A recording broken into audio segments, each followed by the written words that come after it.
सारे जग विच वसन वाले पंजाबी प्यारिਆਂ ਦੀ सेवा विच हाज़र है जनाब तुहाडा अपना, तुहाडा सज्जन, तुहाडा बेली, तुहाडा मित्र, तुहाडा वीर, तुहाडा भरा ते मां बोली पंजाबी दा निक्का जिहा सेवक doctor MH Babar alias Ghumman होरां दी किताब वंड दी 90वीं किस्त दे नाल ते अज इहदे च कहानी शामिल है जी 57 नंबर ते उहदा तीजा हिस्सा। कहानी है दहल ते इहदी लिखियार ने तारन गुजराल। ते आओ फिर कहानी शुरू करने हैं। कई साल पुराना मुसलमान गत्तू हवेली चों 2 वड्डियां बाल्टियां दुध दियां दे जांदा। हाले 3 महीने पहलां ही तां 2 दर्शनी मझां चीचियावतनी दे डंगर मेले चों पापा जी चुन के लियाए सन। 20-20 सेर दुध देण वालियां, कुंडे सिंघां ते बलौरी अखां वालियां। मां ते दादी जी ने पानी विच सोना धो के छिट्टियां नाल जिन्हां दा स्वागत कीता सी। आस पास के शौकीन हवेली विच उन्हां नूं वेखण आउंदे। महल्ले विच आउण वाले मुसलमान दोधियां तो सब ने दुध लैना बंद कर दिता सी।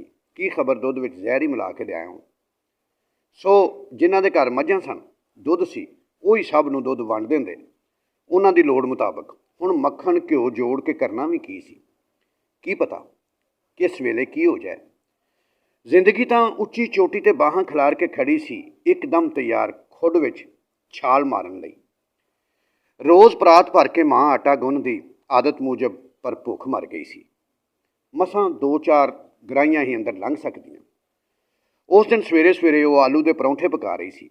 असीं सब चुल्हे दुआले विछी दरी उत्ते सहमे सहमे बैठे सां। बीती रात का हादसा सब दे मूहां ते लिंबिया होया सी। मां गरम गरम परौंठे ते चूंगे कढ़ के मक्खन का गोला उत्ते रख देंदी ते वारी वारी सब नूं दई जांदी। इन्ने शांत हो के तां कदी असीं बहिंदे ही नहीं सां। लड़ना, छेड़ना, हसना, रोना सब नाल नाल चलदा सी, पर सब चुप सन, जिवें बेसवादा खाना खा रहा हूँ कि ढोल की दूरों आउंदी आवाज़ ने सब दे कन्न खड़े कर दिते। अज सवेरे सवेरे पता नहीं की होने वाला है। जिवें गड्डी स्टेशन उत्ते आउण नाल सारे अनगिने मुसाफर अफरा तफरी विच समान समेटते ने, उवें ही सारा खलारा धरिया रह गया। मां ने चुल्हे 'च पानी पा दिता ते परात पौने नाल ढक दिती। असीं सब छेती छेती अपने सूट बूट पा के तैयार होण लगे। 2 दिन पहलां ला के रखे गहणियां दीयां पोटलियां दी थावें मां ने साडे नाड़ियां नाल एक एक थैली बन के अंदर वल अडोंग दिती। पता नहीं किहड़े वेले सीतियां सन उसने थैलियां। 2-4 पाउण वाले कपड़ियां दे ट्रंक, 2 देसी घिओ दे पीपे, मिठियां दा पीपा, अचार दा टीन ते जो भी खाण पीण दा समान घर विच पिया सी, टीनां टोकरियां विच सांभिया गया। जे इस बार जीवन दान मिल गया तो अज ही गड्डी फड़ के निकल जाना इत्थों। है वागुरू बख्शी पत रखी कंजकानी। हे सच्चे पातशाह, एक बारी ड्रम ड्रम दड़ दड़ आवाज़ां नेड़े होर नेड़े आ रही सन। कोठियां ते मोर्चे तैनात हो चुके सन। बोले सो निहाल असीं सब कमरे अंदर बैठियां। दुख भजनी का पाठ ताई वाह ना लगी, कंबदियां होयां करन दी कोशिश कर रही सन। तक्कां भुल जांदियां। बेजी जड़े हुण तक एक निग्गर चटान वांग खलोते रहे सन, अज जिवें पिघल रहे सन। वो शायद डोल गए सन कि उन्हां दियां अरदासां दरगाह दे रस्ते विच ही किधरे भुल ही पै जांदियां रहियां ने। शायद उन्हां दियां अखां वही जांदियां, वो साडे सिरां ते हत्थ फेरदे। उन्हां दी आवाज़ बंद सी, सिर्फ बुल फड़की जांदे सन। हवाई फैरां की आवाज़, फिर मिलटरी दीयां गड्डियां दी। मिलटरी आ गई। लाउड स्पीकरां ने आवाज़ दी। शहर विच करफ्यू लग गया। जो बाहर निकलिया भुन दिता जाएगा। 3-4 दिनों की सख्ती पिछों कुछ घंटियां की करफ्यू खुलना शुरू हो गया। इन्हां दिनां विच मां ने खद्दर दे बेढब्बे जब चोले असां कुड़ियां लई सीते। दरवाजे खिड़कियां उन्हां नाल पूंज के मैले कीते ते सानूं पवा के उत्ते मोटे मोटे खद्दर दीयां चुन्नियां दीयां बुकलां मरवाइयां, जिवें असीं बागड़ियाणियां होईए। होर दा होर हुलिया हो गया साडा। पर यह याद नहीं सी कि सब दे बावजूद वो सानूं बदसूरत बुढ़ियां बना सकी या नहीं। स्टेशन उत्ते कई घंटे गड्डी की उड़ीक करनी पई, जिवें सारे शहर स्टेशन उत्ते आ ढेरी होया सी। ट्रंक, गंढड़ियां, बिस्तरे ते उन्हां ते बैठे सहीमें निम्मो झाण लोग। खचाखच भरी गड्डी विच तिल धरन नूं थां नहीं सी। ਖੁੱਲ੍ਹੀਆਂ ਖਿੜਕੀਆਂ ਵਿੱਚੋਂ ਲੋਕੀ ਆਪਣਾ ਵੱਧ ਤੋਂ ਵੱਧ ਸਮਾਨ ਅੰਦਰ ਸੁੱਟਣ ਦਾ ਉਪਰਾਲਾ ਕਰ ਰਹੇ ਸਨ। ਕੋਈ ਔਰਤਾਂ ਤੇ ਬੱਚਿਆਂ ਨੂੰ ਬਾਰੀਆਂ ਰਾਹੀਂ ਅੰਦਰ ਸੁੱਟ ਰਿਹਾ ਸੀ। ਅਜੀਬ ਹਾਹਾਕਾਰ ਮਚੀ ਹੋਈ ਸੀ। ਅਸੀਂ ਘਰ ਦੇ 7-8 ਜੀ ਤੇ ਇੰਨੇ ਕੁ ਹੀ ਨਗ ਸਮਾਨ ਦੇ। ਕਿਧਰੇ ਅੜਨ ਦੀ ਗੁੰਜਾਇਸ਼ ਨਹੀਂ ਸੀ। ਦਿਸ ਰਹੀ ਕਿ ਗੱਡੀ ਚਲਾਉਣ ਆਏ ਵੱਡੇ ਜੀਜਾ ਜੀ ਦੀ ਨਜ਼ਰ ਇੱਕ ਪੁਲਸੀਏ ਤੇ ਪਈ, ਜਿਹੜਾ ਗੱਡੀ ਨਾਲ ਜਾ ਰਿਹਾ ਸੀ। ਉਹ ਉਹਨਾਂ ਦਾ ਕਲਾਸ ਫੈਲੋ ਰਿਹਾ ਸੀ ਤੇ ਹੁਣ ਥਾਣੇਦਾਰ ਸੀ। ਫਰੰਟੀਅਰ ਮੇਲ ਦਾ ਇੱਕ ਕੈਬਨ ਉਸ ਲਈ ਉਸ ਦੇ ਸਿਪਾਹੀਆਂ ਲਈ ਰਾਖਵਾਂ ਸੀ। ਉਸ ਨੇ ਸਾਨੂੰ ਸਮਾਨ ਸਣੇ ਚੜਾ ਲਿਆ। ਅਸੀਂ ਟਰੰਕਾਂ ਬਿਸਤਰਿਆਂ ਤੇ ਮੂੰਹ ਵਲੇਟ ਕੇ ਬਹਿ ਗਈਆਂ। ਰੱਬ ਸਬੱਬੀ ਵੱਡੇ ਵੀਰ ਜੀ ਨੇ 1 ਸਾਲ ਪਹਿਲਾਂ ਆਪਣੀ ਫੋਟੋਗ੍ਰਾਫੀ ਦੀ ਦੁਕਾਨ ਕਸੌਲੀ ਤੋਂ ਰਾਂਦੀ ਸ਼ਿਫਟ ਕੀਤੀ ਸੀ ਕਿ ਉੱਥੇ ਈਸਟਰਨ ਕਮਾਂਡ ਦਾ ਹੈੱਡਕੁਆਰਟਰ ਹੋਣ ਕਰਕੇ ਕਾਰੋਬਾਰ ਦੇ ਹੋਰ ਵਧੀਆ ਚਾਂਸ ਨੇ। ਵੀਰ ਜੀ ਨੇ 2 ਵੱਡੀਆਂ ਦੁਕਾਨਾਂ ਕਿਰਾਏ 'ਤੇ ਲੈ ਲਈਆਂ ਸਨ, ਜਿਨ੍ਹਾਂ ਦੇ ਪਿਛਲੇ ਪਾਸੇ 2 ਕਮਰੇ, ਰਸੋਈ, ਵਰਾਂਡੇ ਦੇ ਦੂਰ ਪਰੇ ਕਰਕੇ ਟੀਨ ਦਾ ਟੈਂਪਰੇਰੀ ਜਿਹਾ ਟਾਇਲਟ ਬਣਿਆ ਹੋਇਆ ਸੀ। ਸਾਡੇ ਆਪਣੇ ਟੱਬਰ ਲਈ ਇਹ ਥਾਂ ਬਹੁਤ ਛੋਟੀ ਸੀ, ਸੋ ਰਾਤੀ ਸੌਣ ਲਈ ਇੱਕ ਦੁਕਾਨ ਵਿੱਚ ਅਸੀਂ ਫਰਸ਼ੀ ਬਿਸਤਰੇ ਵਿਛਾ ਲੈਂਦੇ ਤੇ ਉਸ ਦਿਨ ਨੂੰ ਉਡੀਕਦੇ ਜਦੋਂ ਆਜ਼ਾਦੀ ਆਉਣੀ ਸੀ। ਮੈਂ ਤੇ ਛੋਟਿਆਂ ਹੁੰਦਿਆਂ ਤੋਂ ਹੀ ਪ੍ਰੀਤਨਗਰ ਪੜ੍ਹਦਿਆਂ ਆਜ਼ਾਦੀ ਦੇ ਸੁਪਨੇ ਲੈਂਦੀ ਰਹੀ ਸਾਂ। ਆਜ਼ਾਦੀ ਤੇ ਗੁਲਾਮੀ ਦਾ ਫਰਕ ਉਦੋਂ ਭਾਵੇਂ ਮੈਨੂੰ ਨਹੀਂ ਸੀ ਪਤਾ, ਪਰ ਹਰ ਐਤਵਾਰ ਟਾਂਗਿਆਂ ਵਿੱਚ ਭਰ ਕੇ ਅਸੀਂ ਨਾਲ ਦੇ ਪਿੰਡਾਂ ਵਿੱਚ ਜਾ ਕੇ ਜਿਹੜੇ ਆਜ਼ਾਦੀ ਦੇ ਗੀਤ ਗਾਉਂਦੇ ਸਾਂ, ਉਹਨਾਂ ਵਿੱਚ ਇੱਕ ਲਸ਼-ਲਸ਼ ਕਰਦਾ ਚਿਲਮਿਲਾਉਂਦਾ ਅਨੋਖਾ ਅਸਮਾਨ ਸੀ। ਇੱਕ ਖਾਸ ਕਿਸਮ ਦੀ ਖੁਸ਼ੀਆਂ ਨਾਲ ਭਰੀ ਹਵਾ ਸੀ ਤੇ ਕੋਈ ਅਜਿਹਾ ਦਿਨ ਚੜ੍ਹਨ ਵਾਲਾ ਸੂਰਜ ਸੀ ਜਿਹੜਾ ਉਸ ਤੋਂ ਪਹਿਲਾਂ ਅਸੀਂ ਕਦੀ ਨਹੀਂ ਸੀ ਵੇਖਿਆ। 14 ਅਗਸਤ 1947 ਦੀ ਰਾਤ ਸਾਰੇ ਗੱਲਾਂ ਕਰਦੇ ਸੁੱਤੇ ਸਨ ਕਿ ਅੱਧੀ ਰਾਤ ਤੋਂ ਬਾਅਦ ਸਾਡਾ ਦੇਸ਼ ਹਿੰਦੁਸਤਾਨ ਦੀ ਜਿਸ ਦੀਆਂ ਜੜ੍ਹਾਂ ਵਿੱਚ ਅਸੀਂ ਆਪਣਾ ਖੂਨ ਪਾ ਕੇ ਆਏ ਹਾਂ ਆਜ਼ਾਦ ਹੋ ਜਾਏਗਾ। ਮੇਰੀ ਸੱਜ ਵਿਆਹੀ ਭੈਣ, ਜਿਸ ਦਾ ਪਤੀ ਤੇ ਸਾਰਾ ਸਹੁਰਾ ਖਾਨਦਾਨ ਹਾਲੀ ਲੈਲਪੁਰ ਦੇ ਚੱਕਾਂ ਵਿੱਚ ਹੀ ਫਸਿਆ ਪਿਆ ਸੀ ਤੇ ਜਿਹੜੀ ਨਾ ਕਦੀ ਆਪ ਹੱਸਦੀ ਤੇ ਨਾ ਹੀ ਮੇਰੇ ਤੇ ਮੇਰੇ ਵਰਗੀ ਅੱਲੜ ਜਸਬੀਰ ਦੇ ਨਾ ਰੁਕਣ ਸਕਣ ਵਾਲੇ ਬੇਸਾਖਤਾ ਹਾਸੇ ਨੂੰ ਵਾਧੂ ਹੀ ਹਚ-ਹਚ ਕਹਿ ਕੇ ਖਲਦੀ ਮਸਾਂ ਸੁੱਤੀ ਸੀ। ਵੱਡੇ ਬੇਜੀ ਤੇ ਛੋਟੇ ਬੇਜੀ ਉਹਨਾਂ ਟਰੰਕਾਂ ਦਾ ਫਿਕਰ ਕਰ ਰਹੇ ਸਨ ਜਿਹੜੇ ਗੁੱਜਰ ਖਾਂ ਉਹ ਬਿਲਟੀ ਲਈ ਪੈਕ ਕਰਕੇ ਰੱਖ ਆਏ ਸਨ ਤੇ ਉਸ ਵੱਡੇ ਸੰਦੂਕ ਦਾ ਗਮ ਕਰ ਰਹੇ ਸਨ ਜਿਹੜਾ ਅੰਦਰਲੇ ਵਿਹੜੇ ਵਿੱਚ ਸ਼ਾਇਦ ਉਸੇ ਤਰ੍ਹਾਂ ਪਿਆ ਸੀ, ਜਿਸ ਵਿੱਚ ਆਦਮਕਦ ਸ਼ੀਸ਼ੇ ਵਿੱਚ ਤੇ ਬੋਨ ਚਾਈਨਾ ਦੀ ਕਰਾਕਰੀ, ਰੇਸ਼ਮੀ ਰਜ਼ਾਈਆਂ ਤੇ ਕਲੀਨਾ ਗੱਦਿਆਂ ਦੀਆਂ ਤਹਾਂ ਵਿੱਚ ਸਮੇਟ ਚੰਗੀ ਤਰ੍ਹਾਂ ਪੈਕ ਕਰਕੇ 2-2 ਜੰਦਰੇ ਲਾ ਕੇ ਉੱਤੇ ਟਾਟ ਚੜਾਏ ਗਏ ਹਨ ਤੇ ਇੰਜ ਸਾਰਾ ਘਰ ਦਾ ਸਮਾਨ ਬੰਨ ਸਮੇਟ ਕੇ ਉੱਥੇ ਹੀ ਸੁਰੱਖਿਅਤ ਰੱਖ ਦੋਵੇਂ ਨੂੰਹ ਸੱਸ ਸਾਨੂੰ ਧੀਆਂ ਦੇ ਧਨ ਨੂੰ 100 ਪਰਦਿਆਂ ਵਿੱਚ ਵਲੇਟਦੀਆਂ ਗੱਡੀ ਚੜ੍ਹਾਈਆਂ ਸਨ। ਮੈਂ ਆਜ਼ਾਦੀ ਦਾ ਪਲ ਉਡੀਕ ਰਹੀ ਸਾਂ। ਉਂਝ ਤਾਂ ਉਸ ਉਮਰ ਵਿੱਚ ਭਾਵੇਂ ਮੈਂ ਕੰਢਿਆਂ 'ਤੇ ਸੌਂਦੀ ਤਾਂ ਵੀ ਨੀਂਦ ਆ ਜਾਂਦੀ, ਪਰ ਉਸ ਰਾਤ ਮੈਂ ਉਹਨੂੰ ਦੂਰ ਪਰੇ ਖਿਲਾਰ ਕੇ ਰੱਖਿਆ ਹੋਇਆ ਸੀ।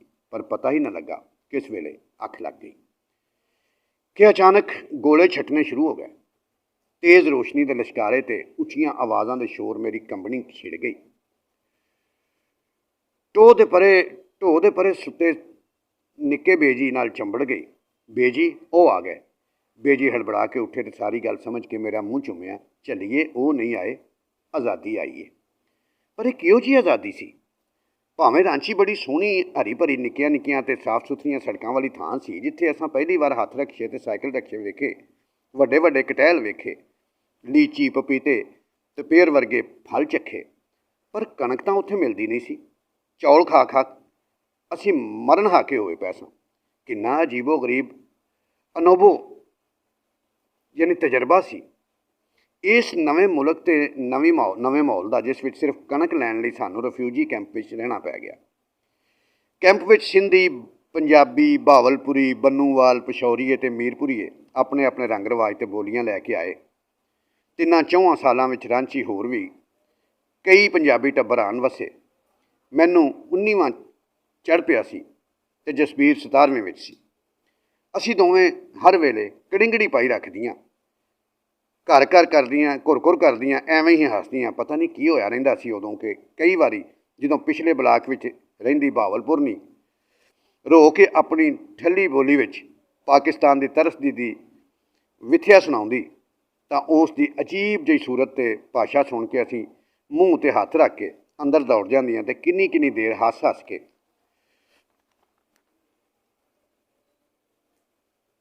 ਢਿੱਡ ਫੜੀ ਰੱਖਦੀਆਂ। ਮਾਂ ਵੇਖਦੀ, ਉਸ ਨੂੰ ਹੌਲ ਪੈਂਦੇ ਜਿਵੇਂ ਰੋਜ਼ ਅੱਖਾਂ ਨਾਲੋਂ ਸਾਡੇ ਕੱਦ ਨਾਪਦੀ ਤੇ ਅਸੀਂ ਸਾਂ ਕਿ ਰੋਜ਼ ਗੱਲਵਾਰ ਆਈ ਹੀ ਜਾ ਰਹੀ ਸੀ। ਕਿੱਥੇ ਪਰਦੇਸ ਵਿੱਚ ਆਣ ਸੁੱਟਿਆ ਹੀ ਹੈ ਰੱਬਾ, ਕੋਈ ਤਾਂ ਆਪਣੇ ਪਾਸੇ ਨਾਸ਼ੀ ਸੁਆਦੇ ਨਾ ਵਰ ਨਹੀਂ। ਕਿੱਥੇ ਪਰਦੇਸ ਵਿੱਚ ਆਣ ਸੁੱਟਿਆ ਹੀ ਰੱਬਾ, ਕੋਈ ਤਾਂ ਆਪਣੇ ਪਾਸੇ ਨਾ ਸ਼ੀ ਸੁਆਦੇ ਨਾ ਵਰ ਨਹੀਂ ਦਿਸਣਾ ਇਸ ਸੜੇ ਮੁਲਕੇ 'ਚ। ਤੇ ਇਹ ਦੋ ਹਾਥੀ ਪੈ ਝੋਲਣੇ ਆ ਬੂਹੇ 'ਤੇ, ਉਹ ਹੁਣ ਕਈ ਵਾਰ ਐਵੇਂ ਹੀ ਖਿੱਚ ਜਾਂਦੀ ਸਾਡੇ ਉੱਤੇ। ਅਤੇ ਮੈਂ ਹੈਰਾਨ ਹੋ ਕੇ ਸੋਚਦੀ, ਹੁਣ ਤਾਂ ਇੰਨੇ ਪੰਜਾਬੀ ਆ ਗਏ ਨੇ, ਬਾਹਰ ਨਿਕਲੋ ਤਾਂ ਸੜਕ ਉੱਤੇ ਮੁੰਡੇ ਹੀ ਮੁੰਡੇ ਦਿਸਦੇ ਨੇ, ਮੇਰੀ ਮਾਂ ਨੂੰ ਕਿਉਂ ਨਹੀਂ ਦਿਸਦਾ ਕੋਈ। ਫਿਰ ਇੱਕ ਦਿਨ ਇੱਕ ਚਿੱਠੀ ਆਈ ਅਤੇ ਦੂਜੇ ਦਿਨ ਪਾਪਾ ਜੀ ਗੱਡੀ ਚੜ੍ਹ ਗਏ। 15 ਦਿਨਾਂ ਵਿੱਚ ਵਿਆਹ ਹੋਣਾ ਤੈਅ ਪਾ ਗਿਆ। ਛੇਤੀ ਛੇਤੀ ਦਾਜ ਦੀਆਂ ਤਿਆਰੀਆਂ ਹੋਣ ਲੱਗੀਆਂ। ਮੈਂ ਇੱਕਦਮ ਵੱਡੀ ਹੋ ਗਈ ਸਾਂ, ਗੰਭੀਰ। ਆਉਣ ਵਾਲੀ ਨਵੀਂ ਜ਼ਿੰਦਗੀ ਅਜੀਬ ਅੰਦੇਸ਼ਿਆਂ ਨਾਲ ਡਰਾ ਰਹੀ ਸੀ। ਪਤਾ ਨਹੀਂ ਕਿਹੋ ਜਿਹਾ ਬੰਦਾ ਹੋਵੇਗਾ ਅਤੇ ਕਿਹੋ ਜਿਹਾ ਲੋਕ। ਬਹੁਤ ਕੁਝ ਤਾਂ ਬਣਿਆ ਹੀ ਪਿਆ ਸੀ, ਪਰ ਗਹਿਣੇ ਕਲਕੱਤੇ ਲਾਕਰ ਵਿੱਚ ਸਨ। ਉਹਨਾਂ ਦਿਨਾਂ ਵਿੱਚ ਰਾਂਚੀ ਬੈਂਕ ਵਿੱਚ ਲਾਕਰ ਨਹੀਂ ਸੀ, ਸੋ ਕੀਮਤੀ ਸਮਾਨ ਸੋਨਾ ਸਾਰਾ ਕਲਕੱਤੇ ਹੀ ਸੀ। ਦੁਕਾਨ ਚੰਗੀ ਚੱਲ ਨਿਕਲੀ ਸੀ, ਪਰ ਘਰ ਦਾ ਖਰਚ ਪਹਿਲਾਂ ਵਰਗਾ ਹੀ ਸ਼ਾਹੀ ਸੀ। ਇੱਕ ਮਕਾਨ ਵੀ ਪੁਰਾਣਾ ਖਰੀਦ ਲਿਆ ਸੀ, ਜਿਸ ਦਾ ਮੂੰਹ ਮੱਥਾ ਬਣਾਉਣ ਲਈ ਪਾਪਾ ਜੀ ਹਰ ਰੋਜ਼ 3-4 ਮਜ਼ਦੂਰ ਮਿਸਤਰੀ ਲਾਈ ਰੱਖਦੇ। ਜਮ੍ਹਾਂ ਪੂੰਜੀ ਖੁਰ ਰਹੀ ਸੀ ਬੜੀ ਤੇਜ਼ੀ ਨਾਲ, ਅਤੇ ਉੱਤੋਂ ਇੱਕਦਮ ਵਿਆਹ।